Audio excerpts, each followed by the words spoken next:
भाजप नेते आशिष शेलार बोलतायत, थेट ऐकूया. नियोजन केलं पाहिजे होतं, ते केलेलं दिसत नाही. मुंबईभर तक्रारी आल्या आहेत, महानगरच्या गॅस लाईन तुटल्या आहेत, वीज कनेक्शन तुटलं आहे, पिण्याच्या पाण्याचं कनेक्शन तुटलं आहे, स्ट्रीट लाईटचं कनेक्शन तुटलं आहे, काहींचं इंटरनेटचं असेल. आणि या सगळ्यावर पालिका अधिकाऱ्यांना ज्यावेळेला माननीय विधानसभा अध्यक्ष यांच्याकडे बैठक झाली त्यानंतर दिलेल्या निर्देशानुसार महापालिका काम करते आहे आणि जे कंत्राटदार असं करत नाही त्यांच्यावर दंड, आणि तोही साधा नाही, मजबूत दंड लावावा, हे आम्ही त्या ठिकाणी निर्देश दिलेले आहेत. मान्सूनपूर्व पाऊस चालू झालेला आहे, त्यात आता अनेक अडचणी येतील आणि 21 मे पर्यंत जर डेडलाईन होती, जी पहिल्या टप्प्यातली कामं होती ती पूर्ण करण्याची, तर किती टक्के कामं पूर्ण झाली ही माहिती तुम्ही घेतली आहे का?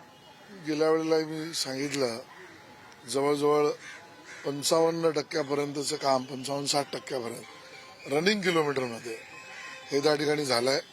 आणि त्यामुळे आपण प्रशासनाला सांगितलंय, नवीन रस्ते उघडू नका.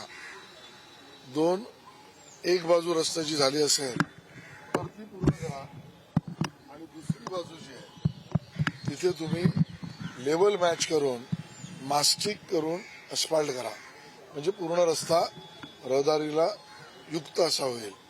ज्या ठिकाणी लांबीमध्ये रस्ता पूर्ण झाला असेल आणि उरलेला बाकी असेल तर उरलेली बाजू जी आहे ती मास्टिकमध्ये करा, पण रस्ता पूर्ण मोटरेबल करा. आपण 31 मेची डेडलाईन दिली आहे. स्वतः आम्ही पाहणी करतोय.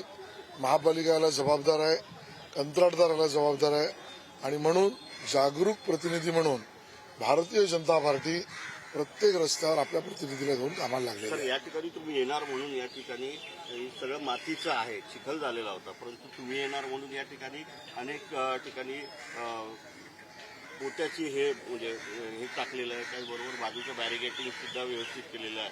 हेच नागरिक सांगतात की मंत्री महोदय येत आहेत म्हणून हे करतात, परंतु आमच्या समस्यांकडे जे स्थानिक रहिवासी आहेत या समस्येला तोंड देतात.